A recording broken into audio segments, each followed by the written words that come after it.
pépites de chocolat maison. Donc c'est vraiment une petite vidéo hyper rapide et très facile pour vous montrer comment les réaliser vous-même. Allez, c'est parti!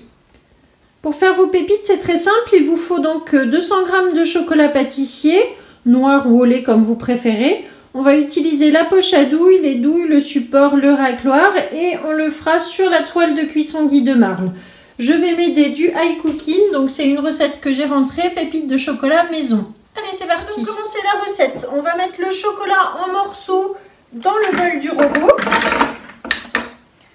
Et là, on va le programmer, donc je fais faire la recette, lancer le pas à pas. On va le programmer pendant 6 minutes à 40 degrés en vitesse 1 pour faire fondre le chocolat.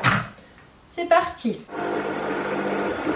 Voilà, le robot a fini de tourner. Donc mon chocolat est fondu. Je vous montre l'intérieur du bol. Donc maintenant, nous allons le laisser quelques minutes reposer ainsi et on va le récupérer après avoir monté la poche à douille. Je vous montre comment on monte la poche à douille.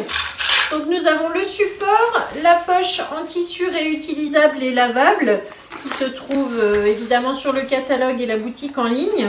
Et je vais utiliser les douilles interchangeables, donc le petit support que je mets à l'intérieur de ma poche comme ceci. Voilà, et ensuite je vais visser, donc là j'ai pris la douille fine, la plus fine possible, que je vais mettre donc sur mon support en tenant la poche comme ceci, je verrouille, je visse. Voilà. Ensuite, pour fermer ma poche à douille, je vais faire un petit tour comme ceci et je vais rentrer la poche dans la douille, ce qui va me permettre de faire un petit bouchon pour la sortie ici. Je vais pouvoir remplir par au-dessus sans que ça coule par en dessous. Donc maintenant, je vais utiliser le support de poche à douille qui est conique et donc fait exprès. Je vais pouvoir comme ça ouvrir ma poche directement dessus. Et comme ceci, j'ai les deux mains disponibles. Voilà, donc là, je peux la remplir tranquillement. Le chocolat qui a fondu, on le laisse environ 5-10 minutes se reposer dans le bol avant de l'utiliser, de façon à ce qu'il redurcisse un petit peu. Et puis ensuite, on va le mettre dans la poche. On va le mettre maintenant dans notre poche à douille. Donc vous voyez, là, c'est stable, ça tient, j'ai aucun souci pour la remplir. Je prends la spatule mélangeuse qui est vraiment idéale pour vider le fond du bol. Une fois que votre poche est remplie, donc je vais relever le haut comme ceci, la laisser toujours dans le support. Je verrouille ici le haut de la poche et ensuite je ne tire pas dessus, sinon ça risque de défaire mon petit bouchon. Je le mets à l'horizontale comme ceci. Je vais pouvoir libérer ma poche à douille. Et ensuite libérer le petit bout que j'avais fait ici, le petit bouchon. Voilà, vous voyez, je libère tranquillement. Je tiens toujours de cette main-là. Et avec le racloir rose, je vais pouvoir emmener la préparation vers la douille. Donc en m'appuyant sur le plan de travail comme ceci. J'approche délicatement de la douille. Hop, je m'arrête. Ensuite, je vais tenir ma poche entre le pouce et l'index comme ceci. Et maintenant, sur ma toile de cuisson, je vais pouvoir venir pocher mes petites pépites. Allez, c'est parti.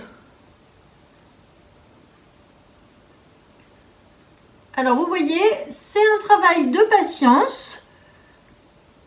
Vous les faites plus ou moins grosses, suivant le format que vous voulez leur donner. Ensuite, vous pourrez les utiliser dans un gâteau, les faire dans un cookie. Vous voyez, vous pouvez faire des plus petites ou des plus grosses.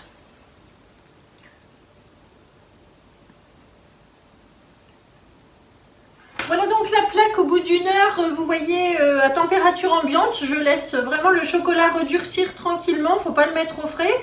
Et donc là maintenant sur la toile de cuisson, ça va se décoller tout seul. Il suffit juste maintenant de décoller les petites pépites comme ça que l'on a faites.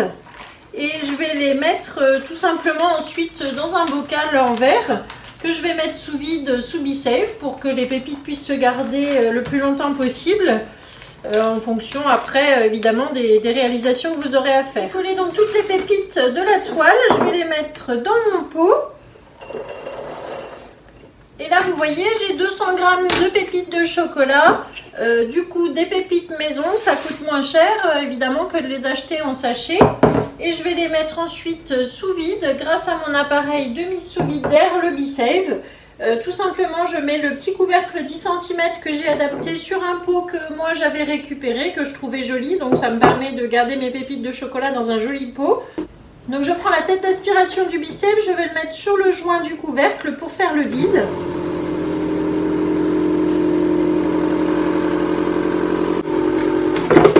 Voilà, c'est automatique, dès qu'il a fini de faire le vide, il remonte. Et là maintenant c'est vraiment fermé, verrouillé, j'ai plus d'air qui passe. Donc mon chocolat va se garder dans de bonnes conditions. Je vous remercie d'avoir suivi cette vidéo des pépites de chocolat maison. J'espère que vous pourrez vous aussi en réaliser.